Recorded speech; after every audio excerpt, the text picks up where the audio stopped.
This is Everton supporter Alan Brody reminding you that two Allens are always better than two Sams. You're listening to the Drunken United Football Show. He's right. 100%. I would say the correct Alan and the correct Sam are way better than any of those 100%. Combinations. Yeah. See, I'm offended because he didn't say anything about a Hiram at all. Yeah, but everybody loves your voice. You're all right. You're the young hot freshest. You're the new kid on the block. Let's start the show. Born in the land of Bowie, Maryland. Bred to be a fan of fucking Everton. Punch you in the eye and drink your rye. Sam Houston. Sam Houston? Arsenal fans have another Sam. AKA the fucking Gooner Graham. Smell the Malort. Look straight in shorts. Sam Graham, hey. Sam Graham. Fucking United!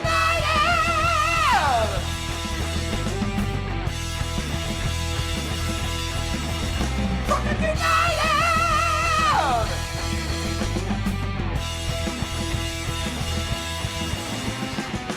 Hello and welcome to the DU Football Show, a completely biased recap of the English Premier League is told by three common American schmucks.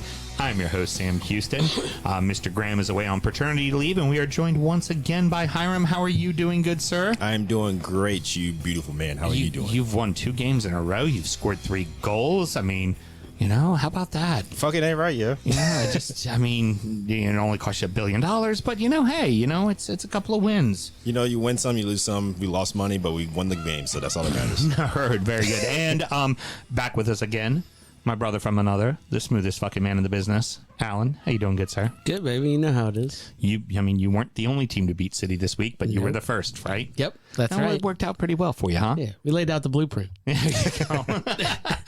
First you do is you start Lascelles. You start Lascelles and Paul Deming. Yeah, and that's going to do it. That's going to get it done right there. That's the blueprint.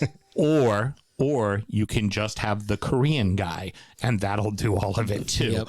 And as always, producer Mel on the ones and twos. How are you, madame? I'm doing well. That's all. I'm doing well. I've been better. We're recording at the DU Public House just outside the nation's capital. You can find us wherever you get your pods. And, of course, we are streaming live right now wherever you get your streaming service, be it Twitch or YouTube or Twitter or Facebook or whatever. We're on all of them. That's where we are. Just wherever you like to watch it, watch it. Look for the... Unless it's Tumblr or Threads or... Telegram. Telegram or WhatsApp. Truth Social. Fine.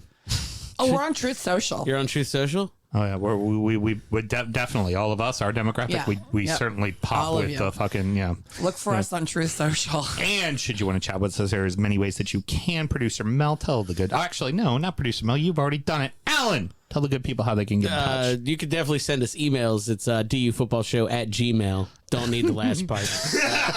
Don't even worry about that shit. And for all your social media pleasures, please check us out. Twitters, Telegrams, Truth Socials, all the shit we just said at DU Football Show. Bandvideo.com. DU Football Show got a profile on Growler. Nice. For the Bears. Definitely. I like it. I'm big in the bear community. What can I say? It's solid, man. Well, I work in the wine and spirit industry, and none of these other schmucks do, but they all like alcohol. And so as the red-blooded Americans we are, we've got to have a drink in our hand throughout this show and every single show. Hiram, tell the good people what we are drinking today. We are drinking some nice Kinsey. It is straight wheat whiskey. Its bottle is 2 years aged. It is 102 proof. And it comes from the Decor Bottle Shop, as seen on this sticker right here as well. So if you'd like to explain more. So over on the Eastern Shores where the Decor Bottle Shop is, great little boutique place. It's just a fun little town. It's in Chestertown. So like one of those little... Washington College? Yeah, little waterfront type areas is really nice. And what is a wheat whiskey? A wheat whiskey is where the primary grain is wheat instead of, as we know with bourbon, it is corn, or a rye, it is rye. But they follow the same rules, right? So the primary grain needs to be at least 51%. And because it's an American-based whiskey, and this applies also across the world, this rule for rye and for wheat, and it's why you don't see rye or wheat whiskeys made in other parts of the world, is required to have brand new American white oak. Mm-hmm. Very expensive to bring brand new American white oak across the sea. So that's why you don't typically see, someone in England making a rye whiskey. Yeah. for you, young Padawan learner, to kind of explain what you should expect from different types of whiskey. The four primary grains used, think of as bread. So bourbon is cornbread. It's going to be naturally a little bit sweeter, right? Rye bread is going to be a little bit peppier, so pepperier. So that's, rye whiskey is going to have a little bit of spice to it. Wheat tends to be a neutral whiskey, right? It's going to be a little soft, neutral, not anything too overplayed. Normally going to have a little bit of natural sweetness to it as well. It also amps up sweetness, so that's why wheater bourbons that are corn with a little bit of wheat, so like, the Maker's Mark of the World, are a little sweeter than, say, like Woodford. That wheat helps amplify the sweetness. And then barley, not a bread to describe barley, I call it cereal. So it has a cereal crunch to it. Gotcha. And this one is primarily wheat with a little bit of barley and no other grain. So what you taste on that back end, that little bit of kind of crunchy body, that's the barley grain coming through. That makes a lot of sense now. Smooth, though. Yeah, you're not going to see very many wheat whiskeys out there. Very, very few. Bernheim does one. Kinsey, Journeyman. Journeyman is one well documented on this show. I like that one. The Journeyman Buggy Whip Wheat is, for me, that's a desert island whiskey. Like, if you told me I could only take, say, 10 bottles of whiskey with me forever, that bottle would be on that list for me. Really? Yeah. That's good to know. Yeah. That's one of those Start ones. packing your bags. It's one of those ones. Thanks a lot. I appreciate it. That's one of those ones that when I see it out in the store, I always buy a bottle and have a bottle on hand. That's just one I fucking love. And Kinsey is just a little bit about the distillery. One of those old school distilleries from prior to Prohibition. They actually stayed open after Prohibition and stayed open until about the 1950s. Based just outside of Philadelphia. And a lot of people always say, well, bourbon comes from Bourbon County, Kentucky. No, bourbon comes from anywhere in the United States. Problem is that when Prohibition happened, all the distilleries in Kentucky got medicinal license, for like night blindness and fear of blades of grass and, meowing cats and all the cool that. snake oil stuff. Right, all that shit. And glaucoma. And so they had license to distill still. So they did. They weren't selling a ton, but they were still able to produce whiskey. All the other distilleries weren't able to produce. They were completely shut down. And at that time, the bulk of whiskey wasn't made in Kentucky. It was made along the Pennsylvania, Maryland border into Virginia. That's where almost all the whiskey was made. Pre-Prohibition, Pennsylvania had the number one amount of distilleries. Maryland was number 2. Yep. And also, our federal government, are very thorough, very active, and so clearly they didn't just go to the distilleries that were really close to the nation's capital. They went all over the United States naturally, No, they only went to the distilleries that were right around the area that were easy to get to within a day. And those are the ones that they smashed the barrels and did all the burning down tearing down the walls and everything. Kinsey survived all that. Yeah. But then what ultimately killed them was, one, they didn't have supply, right? Because they weren't allowed to produce whiskey for 10 years. That's 10 years of your business model just taken away from you. And most whiskeys take 3 to 5 years to mature for the most part. The other thing, World War II happened. And us as a culture completely switched. We went tiki. And we started drinking vodka. And that's where we went. And that's what happened. And vodka became king. And only grizzled war veterans drank whiskey. And there was no longer a call for it. And then slowly but surely it all disintegrated. And then you're left with bourbon. And everybody goes, well, where does all the bourbon come from? Kentucky. Well, that's naturally by law. No, it's not by law. It's just the way it is. And they make Kinsey has an American whiskey, little gray label. It's they call it an 11-year-old because that's the youngest whiskey that goes into it, but it's 11 to 25-year-old whiskey. It's essentially bourbon aged in a second barrel, so not aged in new oak, and it is fucking lovely. Really good. Oh, what else do we always have to do, Hiram? Make sure to please drink responsibly. Lovely. Let's go ahead and get into the action, boys. Big cheers around.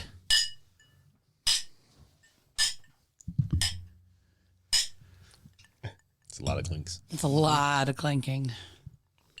It's good if Graham's watching. He's upset because there's all this love of everybody hanging out, and he's not part of it. So because he lives in that world of me, me, me, me, me, me, me, me, me, me, me, me. So there were wins and losses all this weekend, except for we opened with one side we thought might never lose and another side that we thought might never win, and both did the opposite. And that's, of course, because Everton that. Wolverhampton 2, Manchester City 1, Luton Town 2, Everton 1. City completely stunned by the Wolves. And, you know, it's worth mentioning I've said I don't think Wolves are going to have staying power this season, but they played fucking great against United. Yeah. They played great against Liverpool. Why aren't we surprised that they played great against fucking City? And especially was in their building. Why aren't we surprised by that? Yeah. I don't know. That's a fine question that I don't have an answer to. And also, none of us should be shocked by the fact that the first goal, even though an own goal, was created by Neto. Neto's going to be everything to this team. He is 100% how they accomplish things. Now, City does get even on a Julian Alvarez free kick.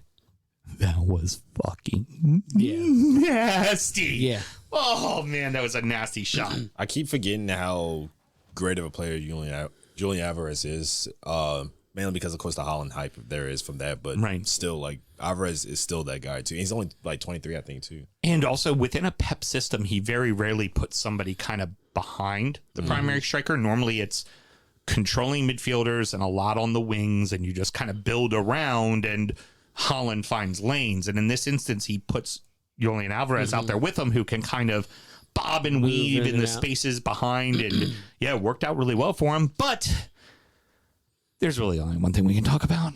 Yeah, Pep's pregame presser the earlier in the week.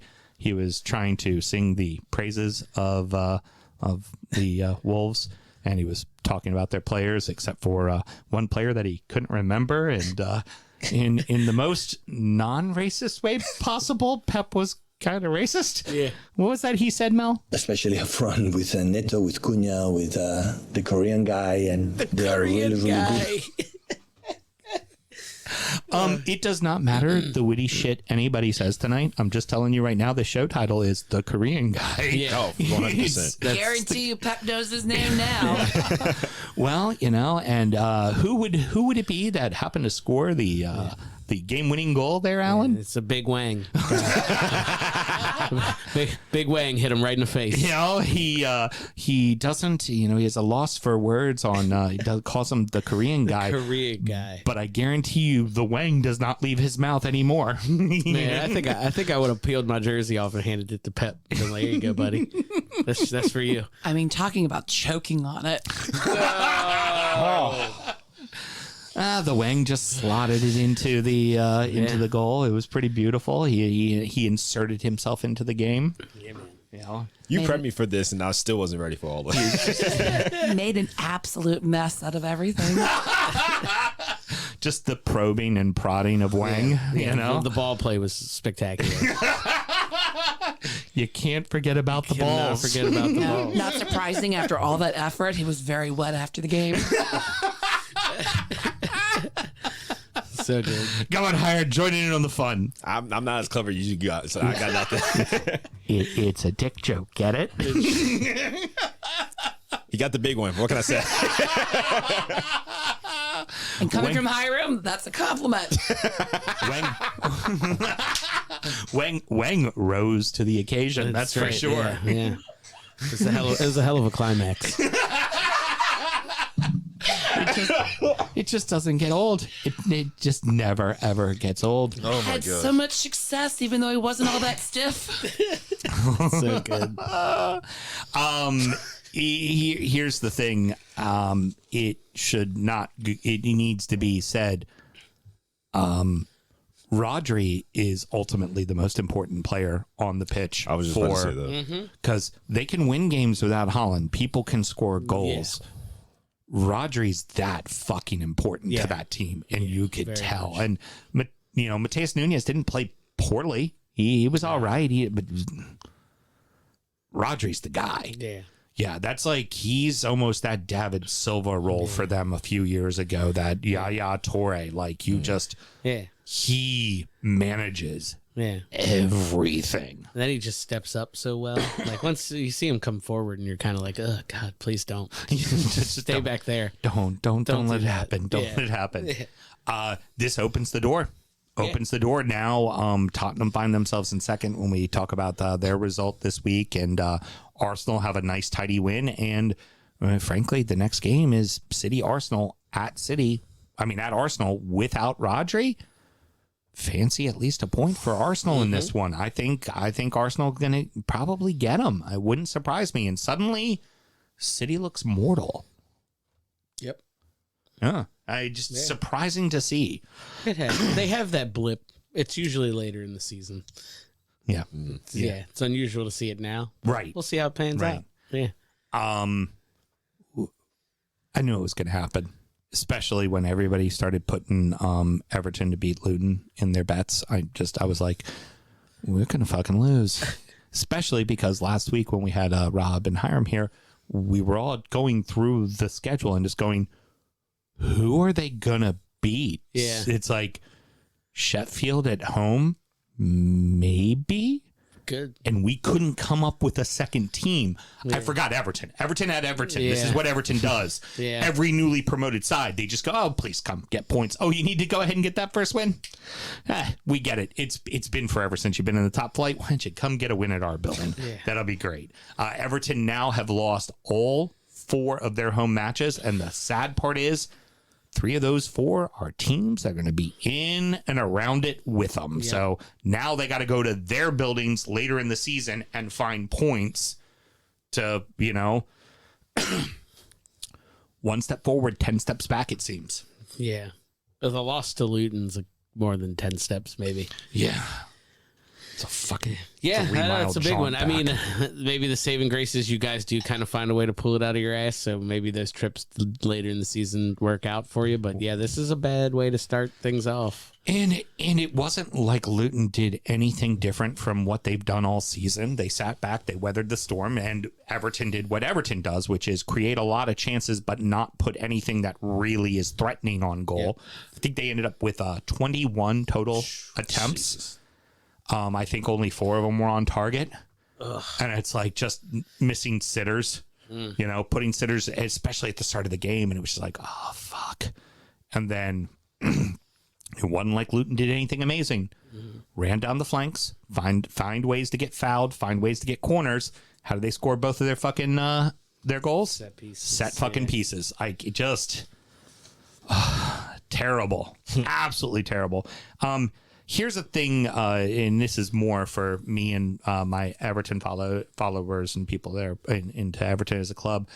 A lot of people, because remember, Englishmen are much smarter than Americans. They know more about football than we do, and we should just shut up, stupid Yanks, and go watch basketball, right? That's what they like to say to us. Beto and Dominic Calvert-Lewin are the exact same player. They do the exact same job. Everybody, all the Everton. You got to play 2 at the top. Got to play those 2 guys. Got to play 2 at the top. Got to do that. That's what got to do. I don't know why Dyche isn't doing that yet. He did that in the second half, and guess what happened? Yeah. Both of them were completely neutralized because neither one of them knew what the fuck they were doing because the other guy was doing the same thing they were. Yeah. Like, what? Yeah. And for all the credit that I want to give the coaching staff for the Brentford win and then, of course, the League Cup win at Villa, which was massive because there was a building where you just got the shit kicked out of you and you went back and you dominated in that match. And get it, League Cup, different lineups, all that kind of stuff. But still, you look good and you as a coaching staff made adjustments that directly impacted the game.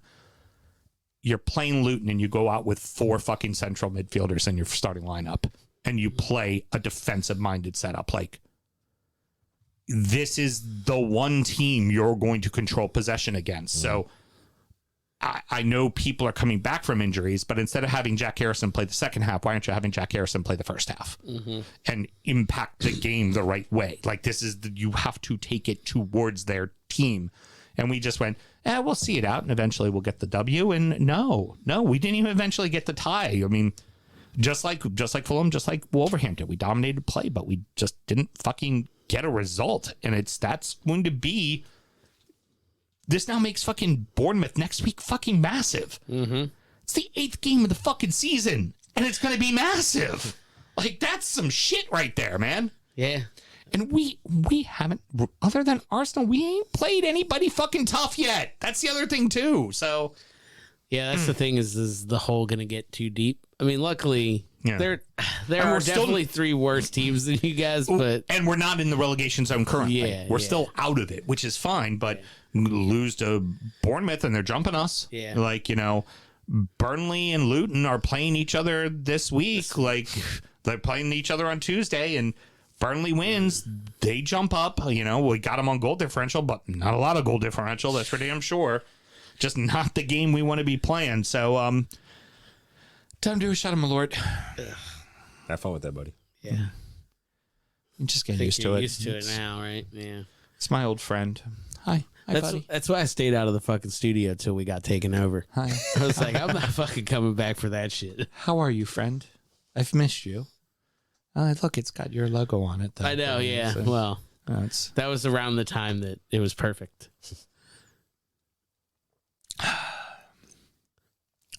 Still kind of tastes like Mike Ashley threw up in the fireplace. In the fireplace. Yeah, that's exactly it. Yeah, it definitely tastes just like that. Fuck me. I just got a flashback to last week. So bad. Oh, it's terrible. Yeah. Your team's got awful. It'll fucking happen again. That's true. You all won't hear it, but there was number 1. We had a couple of heavyweight matches that had early season Champions League implications. Aston Villa 6, Brighton 1, Tottenham 2, Liverpool 1. And I have a feeling this segment is going to run a little long, boys, because we're going to kind of go ahead and get into it with VAR, even though multiple times, multiple seasons, I have said with Sam Graham, that's it. We're not talking about VAR anymore. Enough is enough. But we'll get to that soon enough. Get my way downtown, walking fast. I'm a seagull. Go fuck yourself. Yes. Watkins is fucking again, everybody. Motherfucking hat trick for fucking Ollie Watkins, man. Getting it done. That is needed for Villa because he hadn't been scoring, and that was definitely a concern. We'll talk a little bit about this more, but I mean, obviously Villa went on and cruised at home, but there appears to be a pattern to beating Brighton, and that is punch them in the face early. Yeah. They've lost 2 games, and both of them were 2-0 down within the first 15 minutes. That's what West Ham did to them, and that's exactly what Villa did. Fuck, first 20, it was already 3-0 down. Mm-hmm. Do we think at times maybe De Zerbi is tweaking too much because there's European play and stuff like that? Because he really seems to kind of finagle that lineup quite a bit. I mean, I guess you could make the argument, but I mean, I'd say they're less deep than us in Europe. You know what I mean? And he has to. It is what it is. But I think you are right. They don't know how to come back. So if you do punch them in the mouth quick, they seem to get out of sorts, and then they lose their game plan. Yeah. Seems to be the tactic. There was some VAR checks in here as well that seemed a little off kilter, but ultimately I think VAR got it right as far as the calls went. Mel, this for you as a Villa supporter has to feel pretty rewarding considering you got your asses whooped by Newcastle. You got soundly beat by Liverpool. And if you're looking at the battle for Europe, you need to win some points. And this was a good one to win. Yeah, we definitely have fixed the issues that were plaguing us at the top of the season. And I mean, we got hit with a couple unforeseen issues with the various injuries, but they're playing cohesive. They look like they're having fun out there playing. Yeah. And they're enjoying each other's company, and they all really, really like the coach. Yeah. Agreed. You know, Watkins was saying, like, he's able to do things, and he feels more confidence under Unai's tutelage, and he has just blossomed since the club's been taken over by... I don't know. What does Graham call him? Yeah, I know, but Graham was... he always just says good evening is because because English isn't his first language, and it's very easy whenever there's a foreign coach to just let's make fun of the way he pronounces things. Yeah. That's a little wrong, reasonable. Especially coming from a Cuban Dutch like Graham. Yeah, exactly. No, it's not Cuban Dutch. It's Cuban Dane. Get it right. Denmark. Cuban Dane? That's what he is? No, he's Irish. He's Irish and Puerto Rican, but we call him Cuban and He Danish says he's Scottish That's the same shit. it really pisses Yeah, him it's off. the same shit. You know, all the time. All the time. You know, it's like and it's like calling you Salvadorian. Yeah, that goes that's over fair. real well, right? Yeah, Central American spick. he's island spick. It's same. It's same. Yeah. I get it. No, it was fun to watch. It was fun to watch. And yeah, not a bad. If I'm going to get up at 7:30 in the morning on a Saturday, please have it be for an ass kicking like that. I will say for a neutral to wake up for that game in the morning, that was a perfectly great game. You're just like, okay, yeah, I'm okay with that. And even if like you wake up at like a normal time, you wake up like 8 or whatever, and you just stumble out and watch the second half, you're like, yeah, I'm happy I sat down and watched the game while I ate my Cheerios. We're all right, everything's good. Villa's a contender for I don't know what, but we're contending something. You're gonna have to take some bigger scalps, like it's gonna have to be when Newcastle and Liverpool are in your building. You're gonna have to return the favor. You're gonna have to beat them in your building. We play as well as who we're playing against, and sometimes we play up to them, and sometimes with like. Oh, I don't know. For example, Everton, we play down to them. Yeah, you beat us 4-0 in the first time you played us, so shut up. We made adjustments and we got you. At least there was 2 wins this season. That could still taste like Mike Ashley in my mouth. I mean, you lost to Luton. Imagine how many unfortunate souls have said that besides yourself. You're not wrong, sir. You're not wrong. Moving on to Liverpool and Tottenham. This game as a whole, it wasn't a pretty game. It was a very choppy, very ugly game, but also a very entertaining game to the neutral because scrappy as fuck this match was. It was. They let the boys play, as they say. Now, 2 people got sent off, and it's honestly worth the debate. Should they have been sent off? I can say the following. Allow me to give my 2 cents, and I'll let you guys chime in. The red card to Curtis Jones is exactly what happened to you guys last week for Chelsea. You go through the ball, you get the ball, but your foot rolls over the ball, and the spikes go into the ankle. The problem is with VAR gets to see the spikes in the leg, which is, quote, the leg breaking tackle, because we have seen throughout the history of football many a leg broken from that exact hit. And because it's not playing the full build up, you're just seeing those spikes in. The world we live in now with VAR, that's a red card every fucking time. Yeah. It's what it is. Agree or disagree with how it's being done, it's a fucking red card, right? I want to say it's definitely not a red. It should have been a yellow for sure. And I said this last week with Malo Gusto, like, who at most should have received the yellow for that tackle that he did. But at the same time, if you're going to make that same challenge and then the ref is going to call it as a yellow, but then check it again through VAR and they claim it as a red, then if you're going to call what the Gusto challenge was a red, you got to call this one a red too. So you can't pretty much like him. Right. You'd be losing your mind right now if he didn't get sent 100%. off. You'd be like, how the fuck was that a red on my guy and not a red on him? That's literally the first thing that came to my mind. Because it was 100% the exact same tackle. I mean, it was frame for frame. Came through, foot on ball, foot rolled over ball, foot went through leg. Yeah. It was the exact same tackle for both of them. Alan, your thoughts with that? I mean, I think you're absolutely right. It has to be applied the same way, right? So, I mean, seeing it once, seeing it again. But, like, I'll play devil's advocate. Maybe to me, like, I don't think it necessarily warranted a red, but the devil's advocate in me says, is that not reckless? Like, is that not dangerous? Like, yes, he won the ball, but you're coming in that way no matter what. You know what I mean? Especially standing, too. Exactly. So I'm right in between. I think it's hard. It's a little harsh, but it's also very valid in my opinion.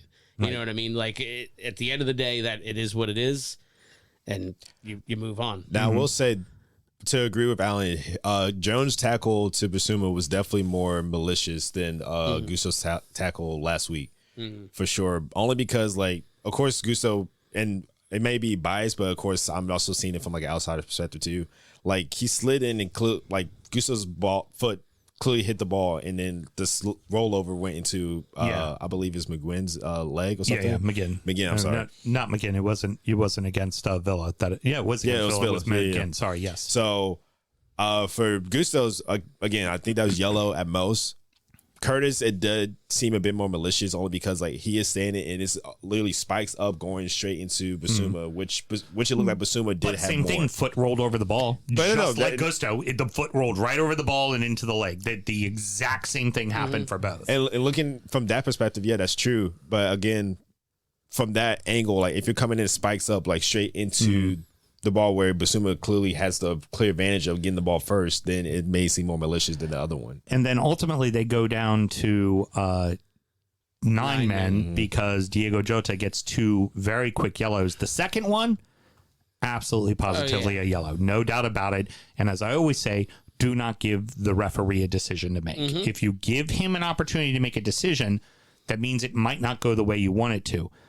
The first one, it looked like he might have clipped him, but I've watched that replay 100 times, and I don't know if Jota did clip him from behind. Like, he went down in a manner that looked like he definitely got clipped, but then you look at it and it's like, what part of him actually clipped him? I think, if I remember correctly, it looked like he clipped him a little bit, but if anything, like not enough to send him down, but it was enough for him at a full sprint to throw his trailing leg off and for him to kick himself, right? Which ended up sending him down. Fair enough. So I don't think, like, the foul itself probably wasn't anything, but I think at the time, with the temperature of the fucking game on the field, it was, let's settle this the fuck down. Yeah. Here's a yellow card.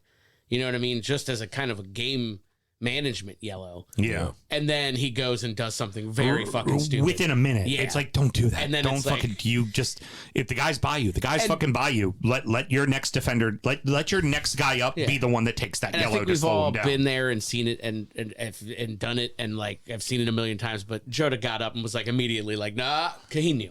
Yeah, he knew what he knew it was coming. Yeah. He knew it was coming. So, it is what it is. We're going to talk about the greater whole of all of that. Let's first, I'd love to play what Klopp had to say after the match. So kind of funny. Yeah, I red card for Curtis. Probably everybody here in the room thinks it's a clear red card. I see that different, but just because I played football and most of you probably didn't. I mean, that's a really good way to endear yourself to your own press corps that's there to cover you. Yeah. I played football and most of you didn't.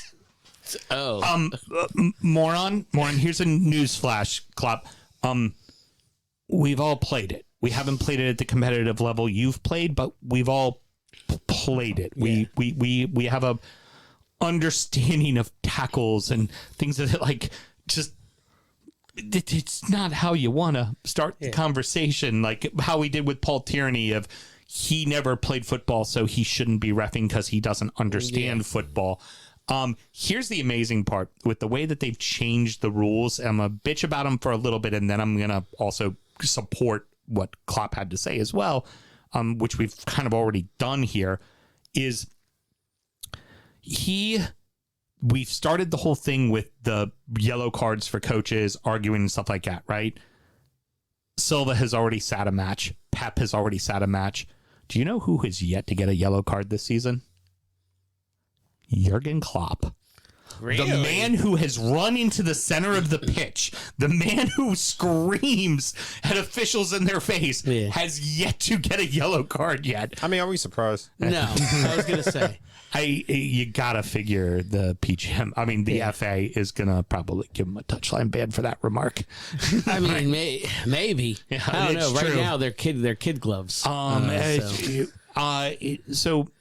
I think we've established we don't think that those two fouls in their instances were really malicious red card fouls. We think they're yellow card fouls, but we think that the freeze frame of here are spikes in ankle that could break this guy's leg. I think that has made us all and the referees very kind of kid gloves and go, oh, that's a red card because that looks because millions of people are watching this right now and that looks like a red card. So I'd better go give a red card is what I'm feeling.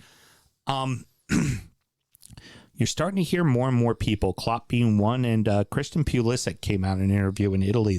Not in America, it was with the Men in Blazers. VAR's been a mistake. I don't fucking disagree. Yeah, I mean, it's getting harder to not disagree.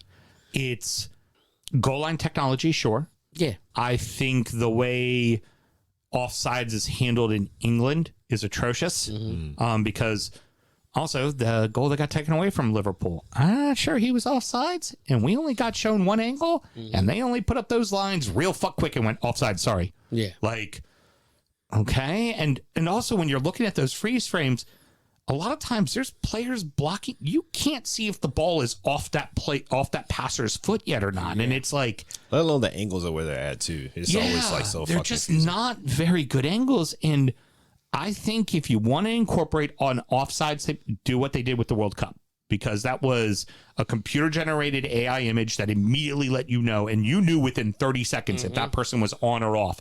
And that was it, perfectly done. They did the image. They paralleled the images to one another. You could tell. This drawing the line shit off of a real play, where's that line really at? Yeah. What part is really off? Is a toe really off? Handballs have just become this kind of, we'll get to it, but Man United arguing the fact that a ball hit a Crystal Palace player in the hand. His back was turned and he was running towards the guy that the ball was being passed to. Yeah. Of course it's not a handball. But because it hit him in his hand, we all got to sit there and think for a second. Well, is it a hand? Just fuck. Yeah. I feel like the human error is probably just ultimately better for the game.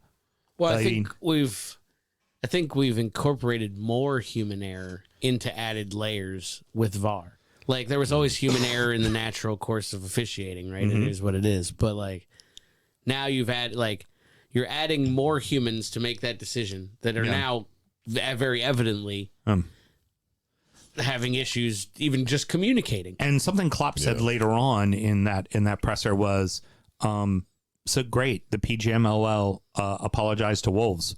Did they get any points against Manchester United? No, they didn't. It's like, yeah, what does that apology mean? It means fuck all. Like, Brighton got apologized to 6 times last year. Yeah. Games that resulted in games that they could have been in Champions League and not in Europa League. Yeah. Because one of them was against Spurs. Yeah. It was a big fucking turning point for them. We got apologized to against Liverpool for on the same kind of offside. Wolves got apologized to 5 times. We got apologized to 4 times. Like, the year Liverpool lost the title to City by 1 point, Liverpool should have won that fucking title because at Everton, Rodri fucking handled the ball and they didn't call a handball. That's where they started coming up with the whole, well, it hit the jersey, even though his arm was out and he literally went, whoop, and like knocked it with his arm. Yeah, I'm beginning to wonder, is VAR even worth it? It just feels like it's taking away from the game and it feels like it's hurting. Yeah. Just the overall, Graham said it multiple times. It just, like, you don't get to celebrate the most exciting part of the game, which is fucking goals. I think we'll say, so I'll play like devil's advocate. Devil don't need no advocate, but I'll put it this way though. That sounds like some grown ass black man shit that, that's where I got it from. Your father has said before. I've definitely got that from someone. You really are 50. I told you. Black don't crack. Anyway, but no, because we'll say we get rid of VAR completely and it's just strictly on human error or human decision. And then you have goal line technology like you used to have. Right.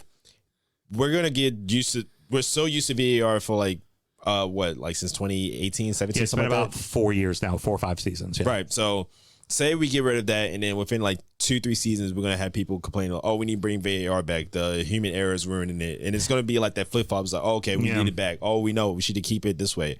It's always going to be that back and forth for where VAR is ruining the game, but it's also helping the game at the same time. And I agree. I will say the World Cup definitely handled the VAR tremendously better than the Premier League, hands down though. But I think it definitely does come down to a system as the way how they handle that for sure. Like you said, like how they have like, I guess they have like the kids or whatever, like actually like the technology will be shown throughout the screen, like, oh, okay, so he actually had his arm out or whatever. Right. That proved that he was offside or on. If they implemented that for sure, it'll definitely be better and beneficial where it won't be a lot of missed calls. Like, I'm still kind of up in the air about the Luis Diaz goal that Liverpool got taken away. Because, like, part of me is like, it looked offside, but it also was onside. But then again, another thing, angles. They only showed that one angle, so it's hard to tell. From United versus Arsenal. Like, that was a fucking toenail offsides. That goal, and that would have put United up, which would have probably completely changed the outcome of that match. So pretty crazy. And I mean, it's a hell of a note when we have to say that Qatar, I'm sorry, call them by their government name, fuck Qatar, actually got something right with VAR. Rounding out the rest of the league, and so that happened. Arsenal 4, Bournemouth 0, Crystal Palace 1, Manchester United 0, Newcastle 2, Burnley 0, West Ham 2, Sheffield 0, Brentford 1, Nottingham Forest 1, Chelsea 2, Fulham 0. Gunners made real quick work of the Cherries, but the Cherries did not help themselves. Those are probably two of the most obviously dumb penalties I've ever seen in my life. Just like, oh, guy's running by. Allow me to kick him and push him at the same time in the box. The ref's going to let me get away with that. Don't even need VAR for that shit, man. No. I do like how they were like, all right, Kai, you need to score. So why don't you take this third one here, buddy? You haven't had to take a penalty for us yet. Yeah. I know all Chelsea supporters would have laughed their asses off if he missed that one. 100%. But what's funny to me is like leading up to that match, it was like so much like Kai Havertz support, but like, give it up for Kai. He's done all this great work throughout his career so far. I'm like, yeah, he's done that for like maybe a season, but then again, like, it's not a lot that amounts to it. But again, with Arsenal, he was great in Germany, and then he did nothing for Chelsea, and so far he has done nothing for Arsenal. Yeah, like that's just what it is. It's absolutely what it is. Bournemouth needs to get it together in a hurry. Good thing they get to go to Goodison, which seems to be everybody's slump buster next week. It's a nice cushy trip. Yeah, it is. Nothing too big to worry about. Head up to the Northwest, have a nice day on the coast. You'll be all right. Get it done, you know? You don't have to play Liverpool. You just play Everton, you know? Yeah, everybody goes and wins there. Except for them the last time they were at Goodison. That's the last time we got a home win was them at the end of the season. Crystal Palace, that Anderson goal was a fucking screamer. I always love watching like big center backs get a hold of one because normally the only way they score on set pieces is with their big meaty foreheads. Yep. And just that ball that comes across, you're just like, oh yeah, man. Just rip that shit. And of course the handball that every United player surrounded the ref and yelled at. And I'm surprised the ref didn't give at least one yellow for the 10 players that were surrounding him going, that's a handball. And just a crying fucking shame that's how that you actually have to look at that and go, are they going to call that a hand? Like, you got to be worried for a second. The man's running away. Like his back is, it's not a fucking handball. Yeah. How long is Ten Hag's leash, Alan? I mean, it's Manchester United, so short as fuck, probably. Yeah. You would think he has a long one, but nothing seems to be going right. But honestly. who are they going to bring in? Like who fucking knows? You bring back Ole just to kind of make we got to put an arm around him, make him feel good. I hope so much. Break the happy light in. Yeah. What do you? I mean, who do you think has a shorter leash? Fucking like Ten Hag or your boy Pochettino? Currently, Ten Hag. Yeah. Only because they've been on the current slump. Even though they are higher in the table with us currently right now, I still think that off the table shit doesn't help. The off the field shit does not help. Anthony, Sancho for the disciplinary actions that, you know, here's a multi-million-dollar signing that we bring in, and Ten Hag's got him not even practicing with the squad. Like that's not also good. I think the vibe around them two are different. Just speaking about you guys and like. Yeah, you guys haven't started, like, you're starting to get going, it seems like now, but like you haven't had a real good start. But the pressure doesn't seem like it's super high over there. It doesn't. It A lot of doesn't fucking feel. kids. A lot of kids. Yeah, it doesn't feel like normally over there. It feels like they were like, we spent $1 billion, we got Pochettino, we're just gonna figure it out. Like we're just gonna let it ride. Whereas Man United, like it feels hot. I think it's like you said, like since we have like the younger players and we're still trying to develop that chemistry, they have the more established and veteran players. Like they have a Casemiro, the Eriksen, Mason Mount, and Bruno. Even still, like they have like all those experienced players and those people have that cohesive unit, but they still don't have like that chemistry where it's like they had to bring them to that top level where they're expected, where they're at that same top 4 spot that they always used to be. Yeah. Very true. Now, moving on to Newcastle, Burnley. It feels like Newcastle is finally starting to figure it out, man. Yeah, we were talking pre-show, and I think that is correct. I think we're starting to kind of settle it back in. I think he was tinkering with some things. He was trying to force Tonali into the midfield early when he first got him. And if you've seen anything with his signings over the last year and a half, nobody comes straight into his team. Anthony Gordon, even in the offseason, said he was like, I was fit. I was not Eddie Howe fit. Like I did not fit that system yet. Right. He's getting there for sure, though. Yeah, no. Well, and you're seeing the rewards with Gordon. He's doing great right Gordon's now. up to speed. And I think what you're seeing now is like Tonali's been benched the last couple of games. He's come on as a sub. I think that's helped a lot. And then just started to settle it back down. But ironclad shape at the back. Yeah. Make sure you're not letting up goals. We were shipping kind of some cheap goals, pressing up a little bit higher. Definitely. And now the press is kind of back and smart. Bruno's, I think, back up to his speed. He was a little hurt off that ankle injury on the offseason. So I think everything's starting to settle down and we're back to kind of where we want to be. Do you think it because Tonali being benched is probably because like he had that I shouldn't say like that arrogance, but like that high standard, like, okay, I came from Milan, I came from like a higher tier team to Newcastle, who are on the rise pretty much. Like they're still in Champions League and stuff, but they're on the rise. But I'm just coming to like a team where it's like, okay, I'm pretty much going to be made for this essentially. Yeah, I think it was maybe a little bit of that and then a little bit of just the expectation, right? Like you buy a guy like that in the summertime. I think Hal felt the expectation to get him onto the pitch. Right.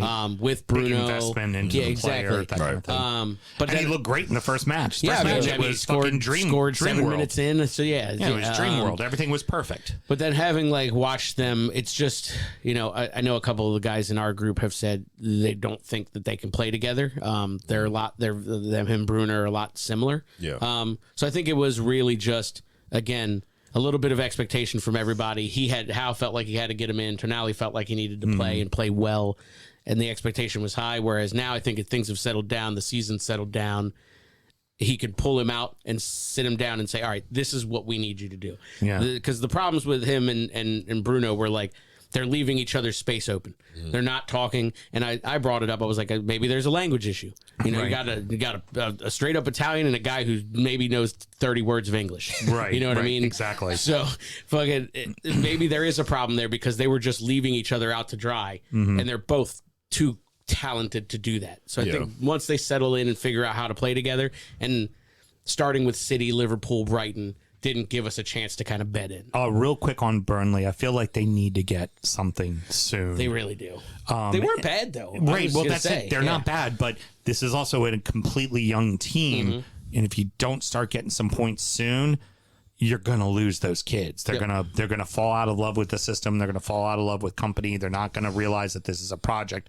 So, like, honestly, the game Tuesday against Luton is fucking massive for them. They need to come away with a fucking win in that. They got to. No, I think they're good enough to beat that team. having watched them now, like, again, we talked about this. Kudos to going out and trying, but like, it's good. You got to pick your battles. This isn't the championship. You can't do that and run circles around everybody. Right. Like they held their own for 10, 15 minutes, and then our press and pace and style just overwhelmed them. It's going to happen to them. They need to figure something out. So we're going to get through these next two pretty quickly because there's not really a lot to say. I think this is exactly what we expected for West Ham and Sheffield, that West Ham was far and away the better side, but they weren't going to score a ton of goals. So 2-0 seems like exactly the right score line. And the Blades are in a bad way. And I'm amazed. I keep checking the news to see if Heckenbottom has gotten sacked yet, and he still hasn't. And give it 2 weeks. Last week I thought we were going to talk about it. This week I thought we were going to, I'm amazed he still has the job, because They got to do something drastic to kickstart that team right fucking now. I'll give it 2 weeks. Yeah. Maybe a month tops. Yeah. He'll get to the next international break, maybe. Yeah. You know what I mean? Yeah. That's about it. But yeah, they look November. They That's look it. terrible. Where Burnley looks like they have a little something and they can eke results out against teams around them. Sheffield looks like they're going right back down. Yep. Look like they are going right back down. And at least it's like it's like Luton got to win at the right time. You know, it just doesn't seem going right for the Blades at all. Nottingham Forest and Brentford, honestly, the red card tracks. It is no different than the last 2 red cards we talked about. It is spikes up in the leg. If the referee sees that still frame picture, he's walking out, he's making the big square, and he's putting up a fucking red card. It's just going to happen. Right, wrong, or indifferent, have whatever opinions we have about what VAR is. I think we can all universally agree. If that picture is on the screen, you're off. it's gonna be a red card. And it will be more shocking when it is not a red card for Manchester City against Arsenal than it is any other time where it will be handed out as a red card. Forest, you know what, very comfortably becoming part of the scenery, right? They're the couch in the living room. And I would say for Forest, it's exactly what you fucking want. Just become part of the scenery. Become a mid-table club. Stick around. Just be make like a that Palace. money. They suddenly have a shirt sponsor miraculously. So do you guys now miraculously. Yeah, of course, right when my jersey's supposed to come in too, and I'm mad about that. 7 weeks in, now you got a shirt sponsor. Who's that laundering for? Well, blame fucking Peacock because we couldn't get Paramount on our shirts. Bowley got to move some money around. Yeah. You know what? Not a single fucking goal in September, but 2 in 1 minute for you so far in October. Give me that fucking dub. Mudryk, finally. Mudryk, finally. Misha! Yeah. And then, of course, Borja back healthy. Yeah. I think because he's already had success when he was loaned out at Southampton, has had the chance to play a little bit in the Chelsea lineup, I think Poch is going to go with him for a little while. And I know Jackson was on suspension, but I think he might go with him for a little bit. I doubt there's going to be changes to this lineup next week. This lineup won, which is something they haven't been fucking doing. Yeah. I agree, only because like Jackson needs that little oomph pretty much to tell him like, hey, like you were pretty much like the only striker that was out because Broger was hurt. Washington hasn't really having that proven himself to be played yet. So Chukwuemeka got hurt as well. well, yeah, but he's mainly like our 10 though, so we want to play him up top. But even still, like you're like a solid striker for that moment. But then now Broger back in, he's pretty much just gonna be like that. I shouldn't say that guy because I thought Jackson was going to be like that guy stepping in because he had the high potential. Not counting him out yet, but for sure, like I think it's definitely going to give him something to work on for sure. Yeah, you know, hey, how about that? How I mean, do you remember what it was like to score a goal? Kiss my ass. Sure money. All right, so allow me to do the following. I don't like when I have to pull this out, but this is an old school reference to Alan. It is the, as we like to call it, the Dortspirect Cup of Losers, not the Sports Direct, famously owned by Mike Ashley. And seriously, City is why I don't hit bets. Yeah, that's it's 3 times I've lost with City so far this season. 3 fucking times.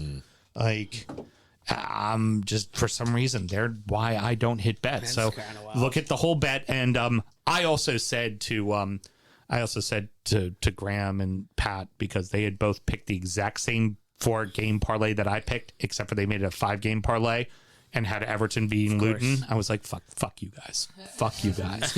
So if my bet hits and yours doesn't, it means my team lost. So you all can just fuck entirely off. But I am still up $278. Big Sam's Lock of the Week. Forgot to take this out. Rob's not here. Alan and Hiram, did you know that 33.3% of the time, it works 100% of the time? Oh, 100%. That's solid math right there, man. You like those infinity numbers. I like when you do the calculator, and it's just like, oh, that 3 would go on forever. Hashtag boy math. Exactly. boy math. Boy math is funny. I'm going to go ahead and be a little risky since I'm up. I'm I'm going to take two road teams that I think are going to win, and I got really good odds for it. So why not? I'm going to take Forest to win at Palace because I think Palace is a little overconfident with that win, and Palace doesn't always play well in their building. And I'm going to take Villa to win at Wolves in the pseudo-Brummy derby. Yeah. Because Villa's the better side, and I think Wolves are going to overlook it because they just got City. And that is at a plus 740. So it's a risk-reward bet, but I like it. I wouldn't be surprised if I lost it, but fuck it. I'm going to go for it. Ned Stark is definitely losing his head, but you know who is really, I guess, good at betting? Mm-hmm. And now, it's time for our degenerate gambling friend Pat's Pick of the Week. Hey, buddy. How you doing? Hey, I'm all right. How's it going there? We're doing okay. We're recording a show. We got Alan and Hiram, and nothing much going on. So City fucked your bet, huh? City, United, Everton. I mean, Saturday was pretty much just a shit show. I mean, all around in the world of gambling. Oh, didn't do well in college either, huh? Didn't do good in college either. College betting where we lose our kids' college fund. All right, and let me explain that too. By half points. You understand what I'm saying? By like losing bets by like half points. Oh, that sucks. Because I mean, I don't parlay a lot. I just do single. So when you lose several single bets by half a point, under or over, it just makes you reconsider your life. Well, the Red Commander skins helped me out. They covered the spread, and Mr. Robinson scored a touchdown, so I made a nice little chunk of cash there. And I would have liked to seen them win the game as well, but I was like, gotta like when you're going into overtime and you know the bet's already hit. I'm like, yeah, baby. I know it's funny because I was at the O's game and there was like when they tied it up, there was like a murmur that went through the crowd like, Commanders tied it up with Philly. Commanders tied it up with Philly. And I was like, what is happening right now? Oh my God, the whole world's going crazy. So what's your bet this week, Pat? All right. Well, this is purely just what I'm going to call a payback bet. All right. So I'm going to one bet. You know, if I can't win 5 parlay, what's the point? Might as well just try and win one game.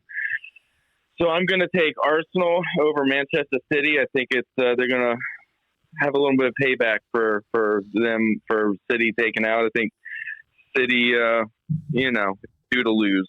So they're without their key playmaker with Rodri, and we've been talking about it on the show. We all kind of fancy Arsenal getting points out of this match, especially in their building. What's the payout on that? Plus 175. Nice. So it's simple. a good payout. Yep. So 100 on 175. I'm currently down 200. So, so edge me a little bit closer to even. Well, there you go. Best of luck to you, Pat, and we'll check in with you next week. All right. You guys have a great week. Night. Bye.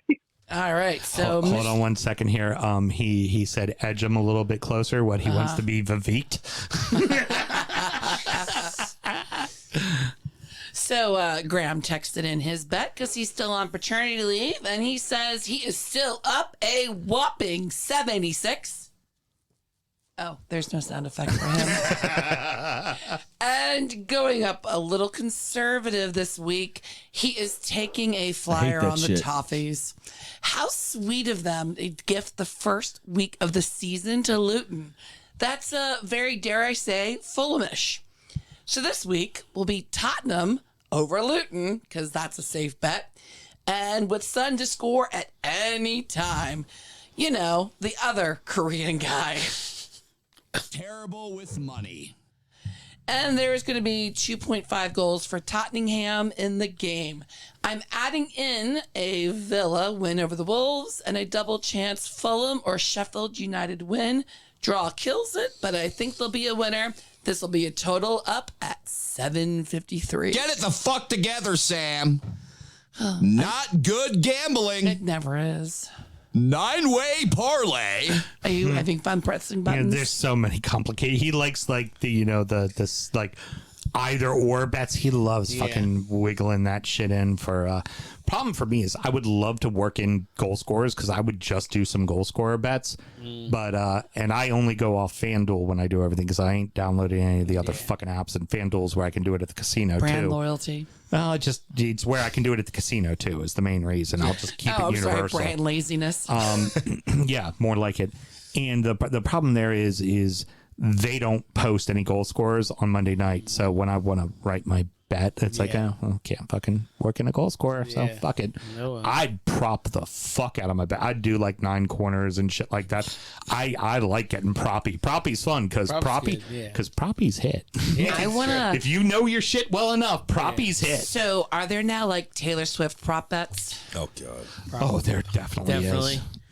I'm loving all the Kelsey jerseys and glitter that girls are wearing now. Do you? Swifties are taking over the NFL. This is the greatest. There's already a mashup Swiftie jersey. ever. I love it. Do you know what the Swifties don't What? have? A fucking chicken.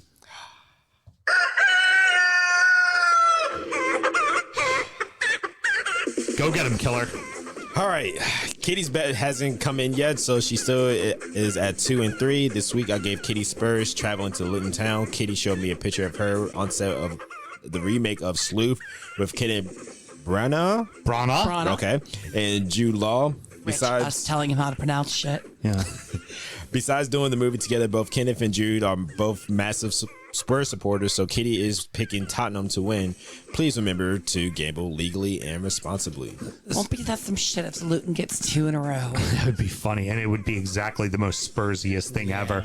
I also love the fact that I knew the show was running a little long. I'm like, fuck it, the betting segment's going to take no time at all. Hiram will take 25 fucking seconds.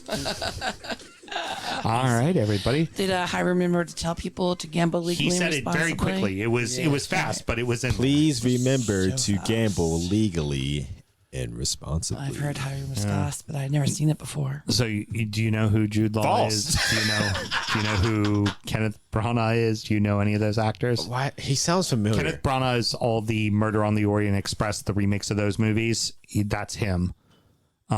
Classic English guy, was married to Emma Thompson for a while.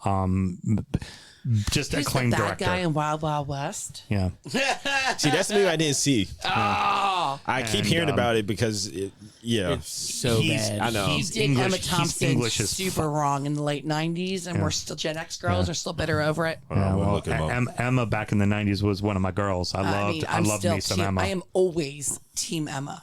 But he did, it's like what was it? Gibson does. It was Gibson who did Hamlet, right? Oh, this fucker. And then Branagh goes, no. Hold my beer. Allow me to do a only on TV film version of it that is 4 hours. Yeah. Because he didn't do it properly. Gibson just liked to do the incest part of Hamlet. That was just subtext. Didn't need to actually become part of the show. I didn't realize he was in Harry Potter too. All right. Yeah. So that's going to wrap it up. Every English person was. That's true. Boys and girls, gentlemen, were there? Did you guys see any stories that were especially cunty? Any deep acts out there this week or anything at all? Anything to close with? Nah, I don't think so. All right. We need to figure out when I'm doing your show. Fuck Graham. Doesn't need to be him. Needs to just be me. Okay. But we got to do studio. It's got to be the all of us together being really stupid. Okay. All right. Well, don't you have a studio that you sometimes record at? Yeah. Yeah, so you figure that out. Make it a special occasion. I'll work the logistics out. Yeah. And then when you're doing your shit, and it's going to be in studio with you. So I'm coming up to Glen Burnie. I'm going to, lower my standards from Naptown and come up to the Birdie. Hey, come to the Dirty Burnie. Yeah, there we go. There's some good food trucks up around there. That is true. Some really good food. Your people, Alan. Got some killer fucking food trucks there. Shit, your people have some good seafood places up there. So. Good answer. All right, everybody. Next up is Injury Time, where we talk about the beers we've been drinking, and we also talk a little bit about the Ibs, fantasy football, and we preview the next weekend's action. Mel, should somebody want to find Injury Time, how do they go about doing that? Well, you just right after you like and follow the show, which I'm not even sure why you haven't done that yet. So we'll wait. Go ahead and do that right now. All right, now scroll on down right below the DU Drip Shack link. You know, that's where you can get all your fine DU swag. Go ahead and click on that Patreon link. That is patreon.com/DU Football Show. $5 a month. You get 2 extra shows. You'll get a Christmas card. You'll get some videos, some tasteful nudes, and all sorts of fun stuff. Hey, like Kevin Garnett said in the ESPN commercial, all nude, but tastefully done. Tasteful nudes. Tasteful nudes. I mean, come on, who doesn't want to see a tasteful nude of yours truly? Yeah. I mean, one of these times it's going to happen. One of these times I'm going to give you, because you're a Patreon person, you're going to get a Tim Howard with the goalie glove body image shot of yours truly. I always said I wanted to do like a big guys of Maryland calendar. Like all the homies. I've got a photographer, do, like, Claire, and themes. I will hook it up. I'll do the styling. Let's do it. Can I make flower crowns Fuck for like yeah. one of the shoots? Yeah. Absolutely. You want I got to do that chickens and frogs you can pose for with. middle class holes? You can already count me in. You can already make count me in. midsummer for fucking April. I'm serious. We'll do this like for a fundraiser for something. Yeah. I love it. Especially because you do the skirt of flowers for you and have you be like, oh yeah, that would be fucking brilliant. I am feeling it. I've You already got could put permission me to- inside of a bear. And Hiram's over there bashfully laughing because he's being confused about the feelings he knows he's going to feel seeing it all. I pictured the midsummer thing already in my head, and it's fucking hilarious. See?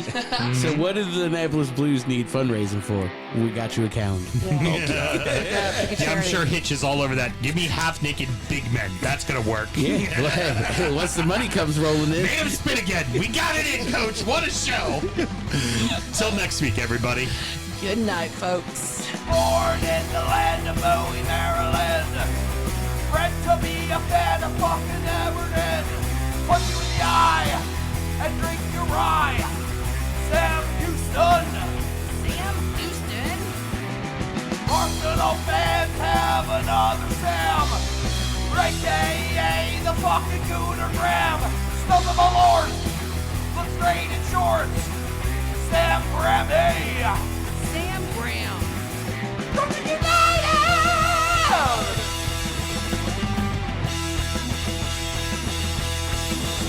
Brooklyn United!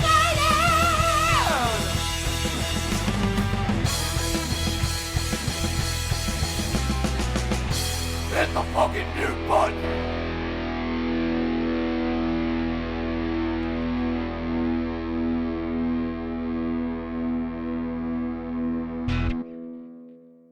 Yes, I wanted to play that fucking button and I can't fucking find it anywhere. I'm still fucking looking for it and I still can't fucking find it. Bless your heart. But pressing's not so easy, is it?